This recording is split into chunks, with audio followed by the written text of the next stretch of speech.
Yo, hello YouTube. It's time for some Black Thought. I haven't done one of these, sat down and done one of these in a minute, have I? I think I haven't really had anything I felt like talking about, I guess. Well, that's not true, but I was a little busy. Don't mind that though. You hear any background noise? Because I got my dryer running. But we are going to do a JP retrospective. Yeah. July is coming to a close. We've got our new burst with Emperor. The new Ramu summon board is out. I haven't done the Lufeni or the challenge yet. I'm a little backlogged on those. Gonna try and crank those out as soon as possible. But we're gonna walk through July. I'm gonna give my thoughts on the stuff so far, and I'm going to be I'm going to be farming the co-op, the Cosmos co-op with this new artifact system, which is godly. I love it. I love it. It saves so much time. Is this the right co-op? No, that's the wrong co-op. One take, baby. There we go. I'm probably gonna run Celeste, aren't I? Yeah. Move the call so I don't glitch out. Yeah, let's start it. But getting right into it, not wasting any time, trying to run through this. I gave myself slight notes, and by notes I mean listing the fights and the bosses, so I stayed on track and didn't get distracted. So let's start off with the first event of the month, Act 3, Chapter 1, Part 1. We got Onion Knight featured with his LD. Gao got LD boards. Let me pop this 3x book also, because I'm trying to get some fat artifacts from this. Yeah, y'all know what's up. Onion Knight. Woo, man, they gave him a crazy LD. Self HP damage up. Inflicting ice resist down, which was normal for him. This crazy good attack. And the crazy part is it gives the party each one free skill use, which is nuts to think about, but they actually just get a free skill, and he fast forwards their turn kind of like Ignis EX does. In fact, it's pretty much directly comparable to that, but it's on-manned and gives them a free skill, so it's better. Oh, it's my turn. That's crazy. Gao, I don't remember quite what he got just because I don't have him, so I didn't care. I think I got more AoE, or I think he does more damage on his LD and it hits harder and the buffs last longer or something. I'm not going to pretend like I know, because that's not my job. My job is to talk about my opinion, and my opinion is maybe the fact that I don't know speaks to how unremarkable it is, but I don't know. Gao's been not resident sleeper is the wrong word. Gao's been just kind of a sleeper. People don't really use. He's not too popular, but I think he's still good. It's just he's just kind of got a weird niche, but that's beyond the point. He was still good for the fight. Speaking of the fight, wow, those were they Medusas? I don't know what they were Medusas because they turned you to stone. This fight was easily one of the most cancerous fights I've experienced in the game so far.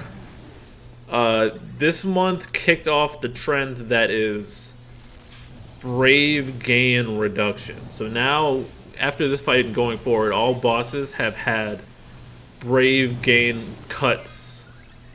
It's been 30% so far. Let me actually shine it like I meant to. 30% Brave gain is 30% of your Brave gains are cut. So it's kind of like Brave damage reduction in that you're getting your stuff's getting messed up, except it's all any regens, batteries, they all get cut by 30%, which really sucks, and it was rough getting used to because you're used to just battering the full, and now you can't quite do that anymore. Before, a lot of people's strategies, like especially with chase and stuff, was to just battery through fights if they got too tanky. And it was pretty easy to hit that upper limit, so people didn't really have a problem with it. But now it's cut by 30. And what made the Medusas really bad was, one, when they entered a certain phase, they cut. I think it was their red eyes glowing. They ramped the Brave gain reduction up to 80%, which is abysmal. And on top of that, If you got broken on their recast, they petrified you. So it's like, all right, not only can you not get broken, we're gonna make it really hard to battery. So you had like brave attack kinda, and the turns were tight on that fight. Um, Onion Knight was good. The condition on that fight was hitting ice as well. So while Onion Knight was not required for that fight, he was pretty useful. It was possible to DPS it down per usual, but it was tricky. He doesn't have a permanent party enchant, which is obnoxious, but it's a pseudo permanent enchant because he can just burn his free skill on the enchant, so it has like way more uptime. Anyways, that fight was really hard. I spent days on it. I think did I record it? Yeah, I ended up doing it with, I think it was Ramza, Onion Knight LD, like, because I continue with my strategy of consistently pulling for the protagonist LD, because I like the investment, I like getting challenges out of the way. Onion Knight, Ramza, and I think it was Hope. I think these bosses also had something where they cut through damage mitigation as well, which was just horrible. True brave damage, oh god, just the worst. I'm getting a headache thinking about this fight already. It was just so annoying. Wow. Can't. And I really hope that the game does not crash while I'm recording this, or I will be upset, because it's been real crashy lately. Anyways. Yeah, Onion Knight was a key to victory in that stage. I'm not going to say he's required, because he wasn't, but he made the stage a lot more manageable with his turn manipulation and ice enchants dealing with the counter that required ice damage. Whew. I hope they toned it down slightly after that. But my impression is Onion Knight is really good. His call is elite because he gives the caller and the party free skills along with turn manipulation. That alone can save lives. So if you're thinking about getting Onion Knight, that utility in the call alone is elite. He's also a really good friend unit. I don't remember. I think his burst effect is HP damage up and some brave damage up thinger. I can't remember off the top of my head, but it's good. They did him justice, and without a rework too, which is the crazy part. He's extremely functional. Gao still solid. I'm not going to speak to him though, as I'm not very well versed.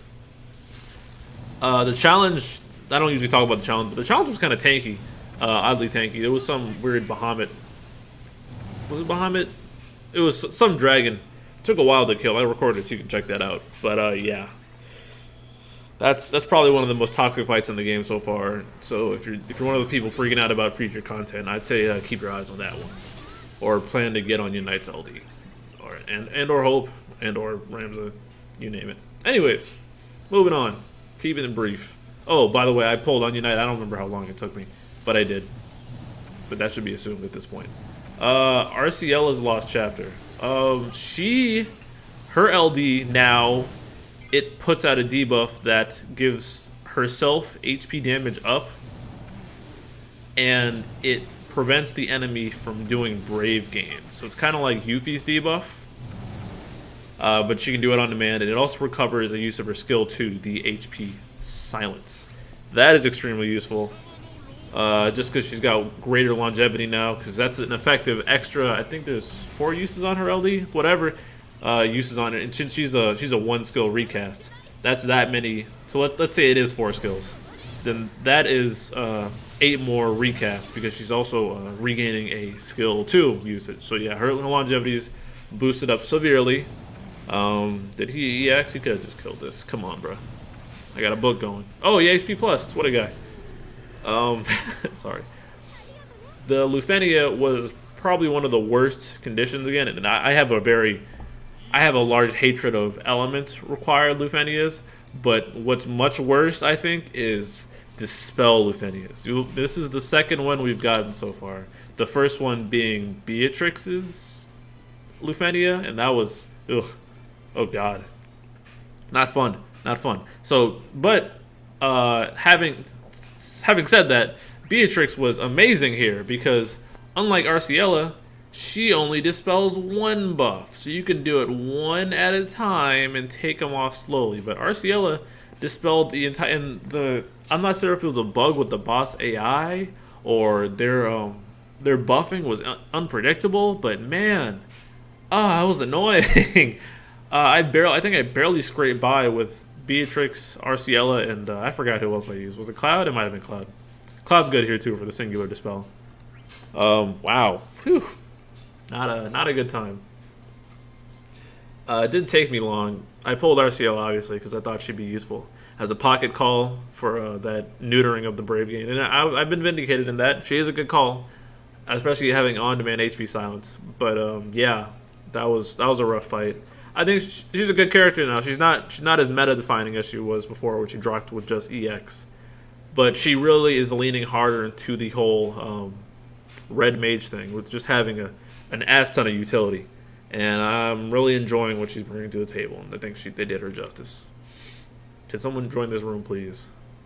Continuing on, we have, thank you. Ooh, double burst co-op. One of you doesn't have your armor though. Shame on you.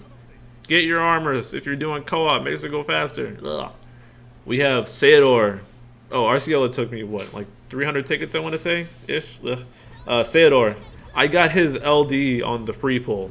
I was originally going to skip over him, but I finally caved in and used my EX tokens to get him, and I am thoroughly impressed. One, he is his voice actor is Zenitsu from Demon Slayer, so that makes it funny whenever I hear him like rage.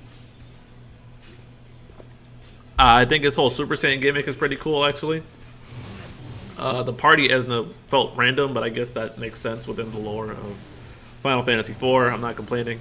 His animations are really cool. Like I'm a fan of his whole design, etc. I think he's fresh as hell. He's got a lot of damage.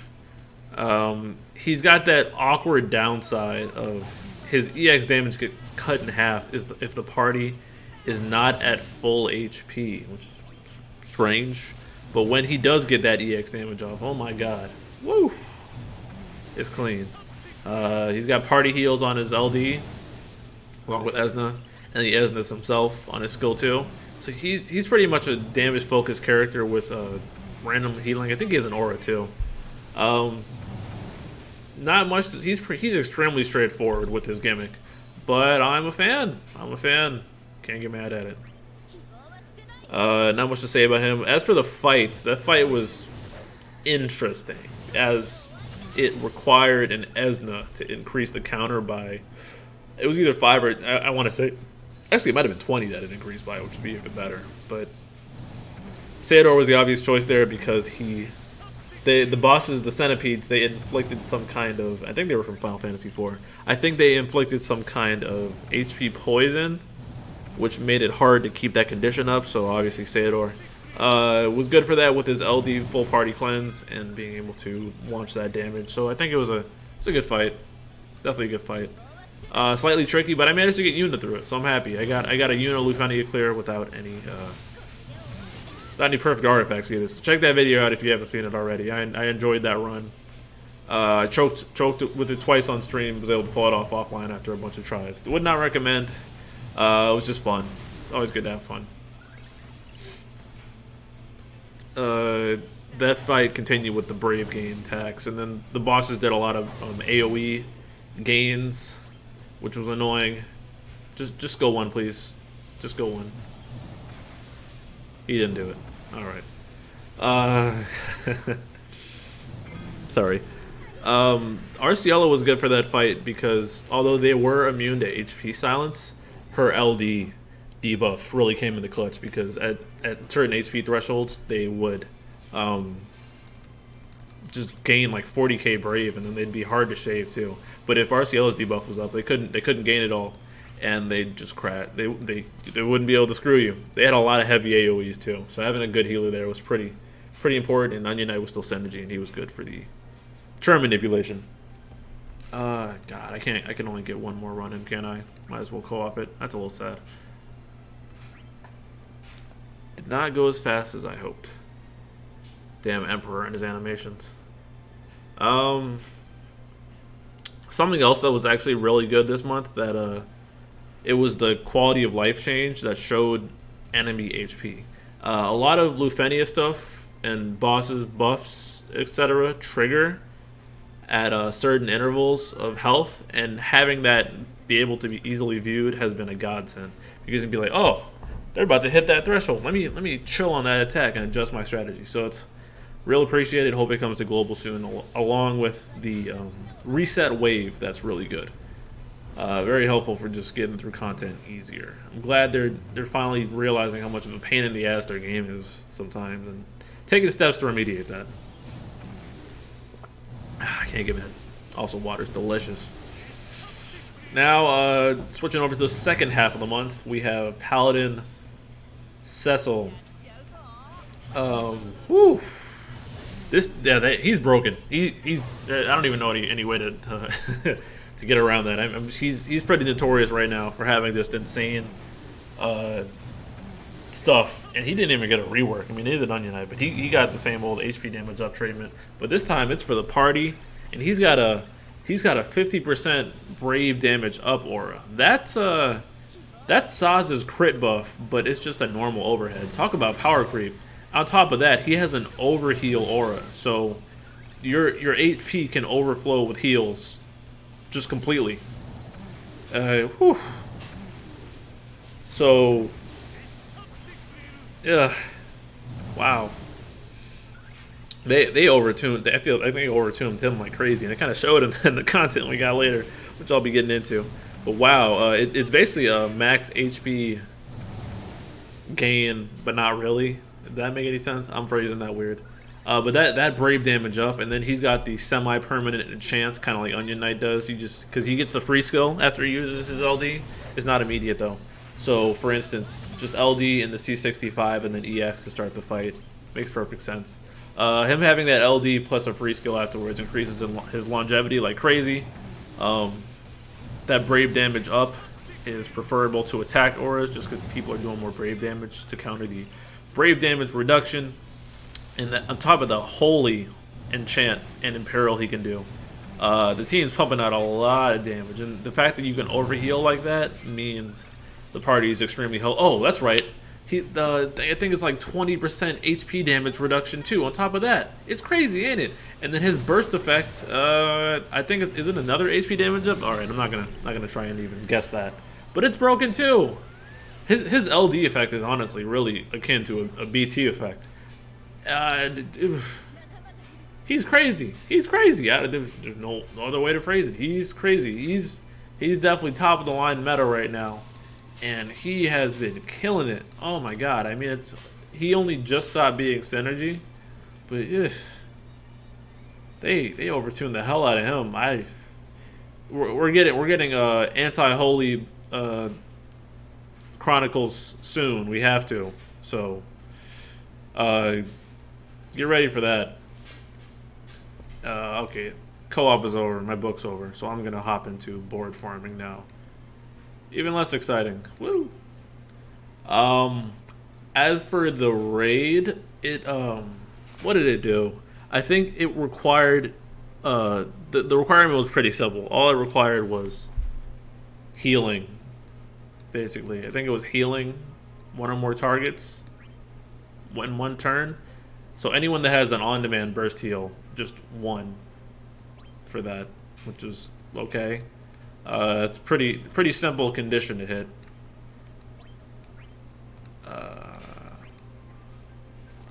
The boss was Maria Mannequin. Ugh, can't talk. Maria Mannequin, and I'm forgetting the name of. Game gonna crash? Oh god, it was crashing with calls earlier. I got so paranoid. Did not want to crash and have to edit that out. Anyways, it also had some form of ignore. Was it ignore HP damage resist and also ignore brave damage resist? But Cecil made it so that I don't remember the fight entirely, which is awkward. But you're not here for the research. You're here for my impression. The fact that I didn't remember it because I had synergy speaks to itself. There was a lot of varied team comps revolving around Paladin Cecil generally, because he just gave so much flexibility to that stage. And as long as you stayed healed, you could really just paralyze it and probably delete it away. It didn't really need to get a turn. So that's something to consider. Camelot also got his LD boards. He is now able to apply Addle just by using his LD, which is nice.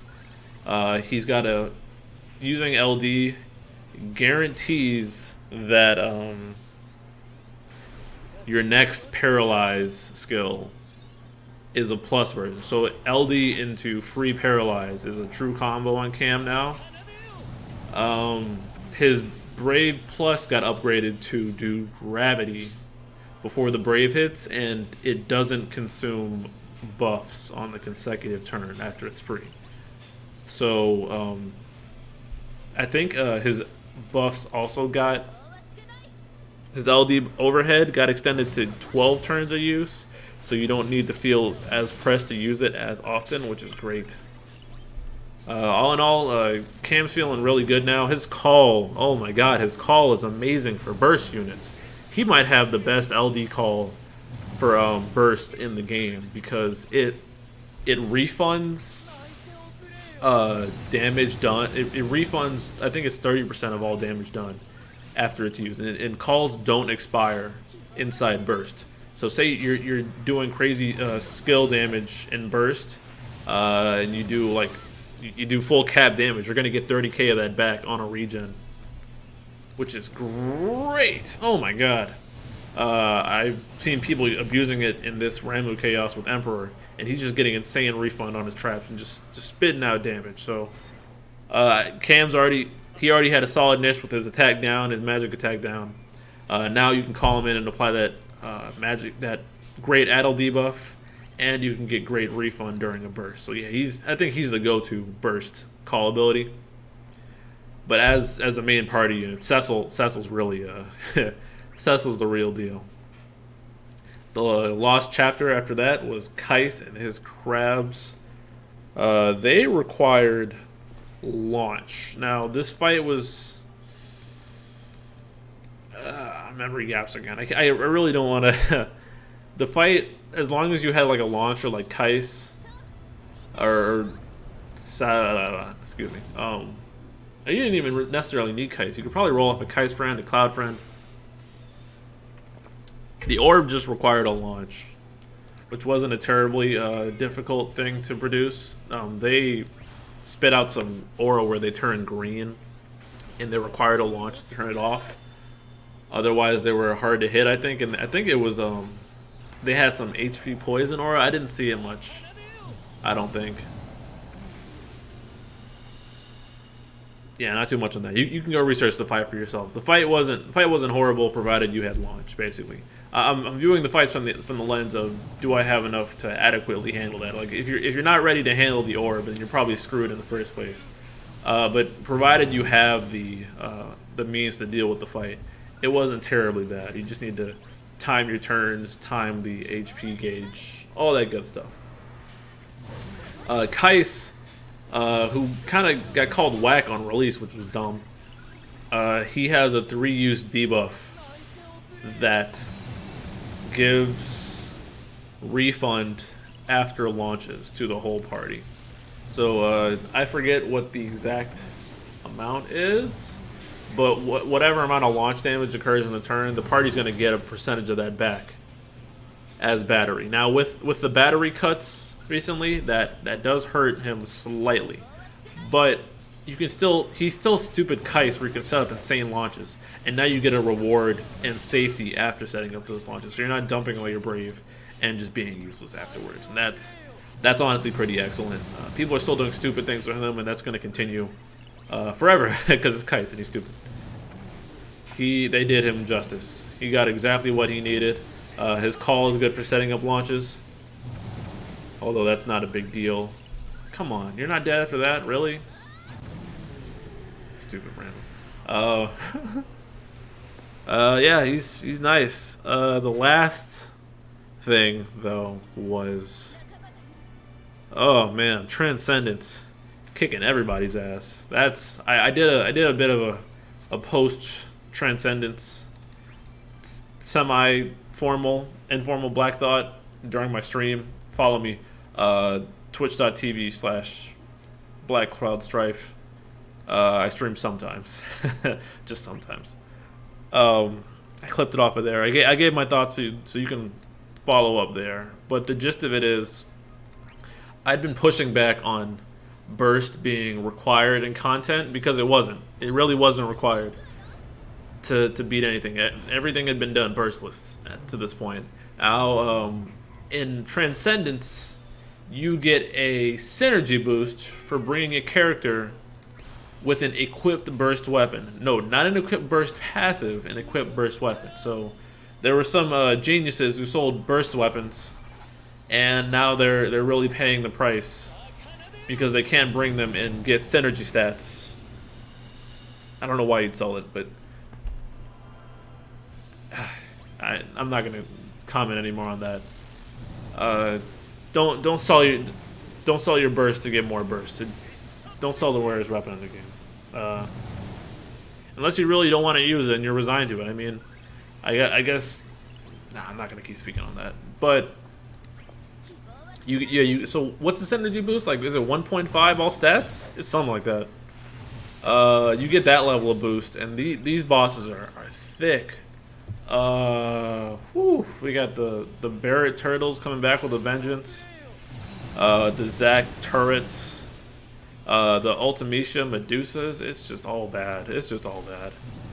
That was hard content. Gabrant came with his rework, and his rework was very slight. He gets 2 more uses of skill 1, and he gets party refund battery after using it. So it's a safe move now, and he can spam it a little bit more freely. His LD is another instant break, provided he has 4 buffs up, and I believe it has party HP damage reduction. And what else does it have? Well, yikes, I'm blanking on this. That's something good. That's self-attack up. He eats a lot of attack up from his LD. I think it's like 120 in total.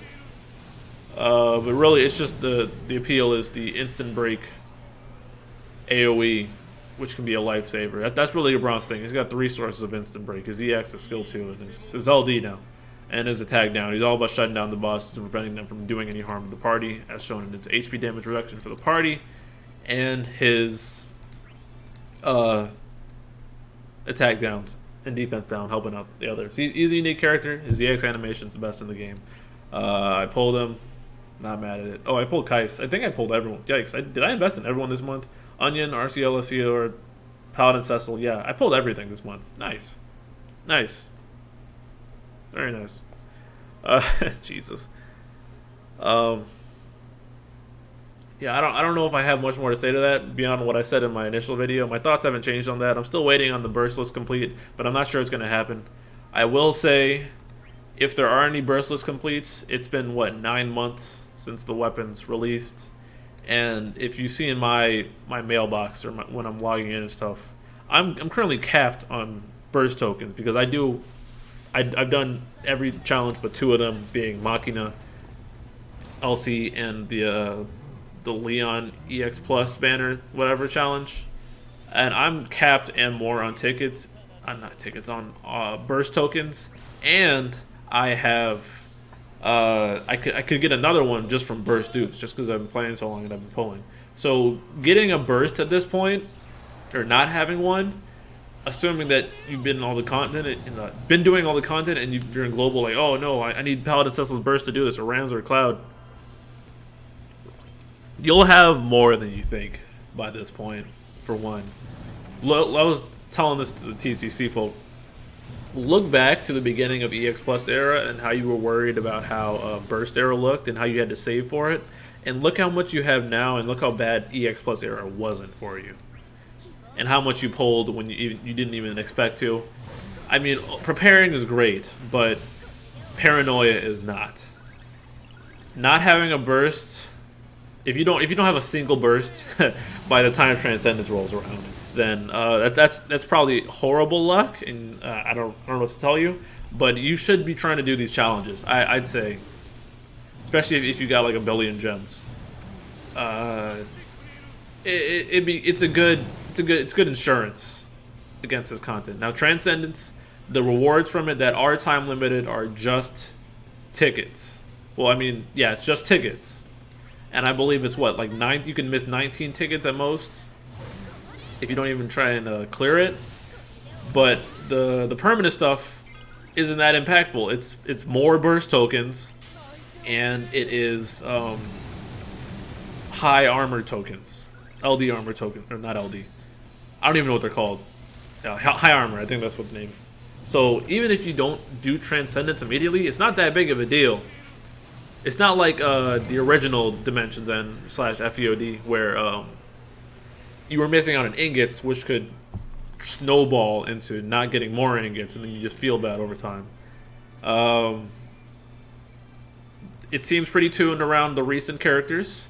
I think they're rolling them out slowly, so they're going to be focused around the stuff that had just recently released, as expected. They're doing banners and events for FEOD releases now, so that's a thing to consider.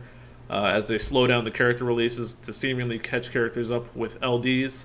I don't know what the future is going to look like, but I would not sweat over Transcendence and a burst being required, because it'll the law of foresight is whatever is hard in JP will be easy when it comes to global. That's science. Jokes aside, although the fights were rough, and I am a little miffed that it appears that burst seemed to be required for this, it's going to be crept in 2 months and probably done burstless soon. So that's something to keep in mind. Game don't crash. No. The game's going to crash on me. Oh well. Come on. Did my phone freeze? Oh well, I'll just keep talking while the game is unresponsive. Christ. Stupid buggy game. Let's restart that. I think that's all that I had for the month, though. So let's walk back towards everything. Onion Knight, great. RC, everything this month was really good. Oh my God, how could I forget the Squall rework? What's wrong with me? Oh, that definitely happened. Yeah, Squall got his 80 and LD boards. Cloud got his LD boards, and so did Lightning. I'll just run through that real quick. They didn't come with an event. It was with the renewed Start Dash. I can speak to that. My opinions on that. So Squall's rework. If you haven't seen my laughing at Squall haters for 32 minutes. That's how long I've been talking. If you haven't seen my laughing at Squall haters for 2 minutes and 13 seconds video, go watch that. I had a blast. Lots of salt in my comments. Lots of people holding L's. Suck my dick. Suck my dick slowly. Oh man, people slandering Squall based off our early data. That's funny to me. I might go make like a compilation of those comments and stuff and laugh at them further. Monetize my haters. Okay, game's coming back. Let's get that back on. Squall's doing so much damage now. It's hilarious. It's hilarious. Oh my God, he's doing so much damage. BT effect is boosting him like crazy now. Now he does the Renzo. I mean, not the Renzo. The Rough Divide follow up. I couldn't ask for more from Squall. He's. I'm seeing in global a lot of people now that were like, oh man, Squall bad. They're not. Let me fuse my arts. That's gonna be a lot safer than board farming apparently. Featuring the new board system. Yeah, he's one of the top damage dealers now. He's shot to the top of the ranks. People got quiet immediately about him, and I will find that hilarious until the end of time. It just shows you that people who think they know what they're talking about have no idea. It's stonks, man, stonks. Not looking good. This new fusing is also kind of sketch. But let's watch this. Watch this. Ready? Look at these gains. Look at that, and I have Mog Pass, so that's guaranteed oranges. Tell me I got one more perfect. Tell me I did. I didn't. Earlier I rolled 2 108 charged healing winds on Era. Ain't that crazy? Okay, let me get this out of the way because I want to be done talking. Yeah. So Squall's a monster. You did not need me to tell you that though. Did that eat all my Aerith artifacts? Jesus Christ. All at once, huh? No, it didn't. Alright. Anyways, focus. Cloud got double dump on his LD, which was good. He got Int Brave and M Brave up and also HP damage up, which is great. Oh, Squall got HP damage up also, by the way. Lightning already had HP damage up, so really all she got with her boards was like more damage and more. And she got refund basically. That was all she got, but she didn't need anything. She's still broken, so I don't know what to say. Did I get another perfect? I shouldn't fuse artifacts while doing that. That's actually extremely distracting. Yeah, let me focus. Almost done. Almost done. I've been talking 35 minutes. This is rough. So all three of those got good updates. Lightning kind of stayed where she was at because she's still broke and she didn't really change. Squall is incredible now. His burst effect, which was never bad, is especially even more good now for him because he's just dealing stupid damage. Cloud got good updates. His LD call is really good. Just for the delay. All three of those characters got justice. I think if you're waiting for that banner to pull Squall in this stacked of a month that has Onion, Arciella, Theodore, Pestle, Kais, and Gabronth with FEODT, you're not going to pull on this. You're pulling on everything else. The hell are you doing? Pull Squall now. If you use him in the synergy now, also take advantage of it later. That's all I'm gonna say. Because getting that return on investment is so easy. You don't have to worry about it in the future. Like I know y'all got resources. Ain't no reason to save. Hoarding is a disease. If you're saving for something specific, I understand. If you're saving to save, play the game now, man. You never know what's gonna happen. We might have a phone pandemic and all phones like blow themselves up and you can't even play the game anymore. And your account is just gonna collect dust because and you have 1,000,000 gems and you can't do anything with it because your fingers fell off. I don't know. Fuck. Stack those tokens up especially because if you're waiting for around this time to get a burst, why not just continue spreading your roster out over time, having things that are guaranteed to. I think I'm gonna do a separate video on this. That are guaranteed to come back without you having to invest anything. I don't know. I'll be putting my money where my mouth is and doing the same in global because I think the strategy worked out well. But let me not tell you how to play your game, and let me also fuse these last of these artifacts on camera. See if I can get some bars. This is so good. Nope. Oh look, the legendary. Look at that. This is a good system. I hope this comes to global very soon. Okay, I think I covered everything I wanted to talk about, though. Wow, this video is running very long. I wrote notes in hopes that I would get through it faster, but I ended up not doing that. Isn't that just dandy? Yeah, I'll cut it out here. Camera luck is not with me.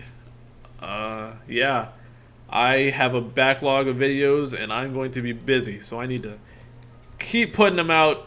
Y'all have a great day. I hope you enjoyed these black thoughts. Please, if you stuck around this long, please like, comment, share, all that good stuff.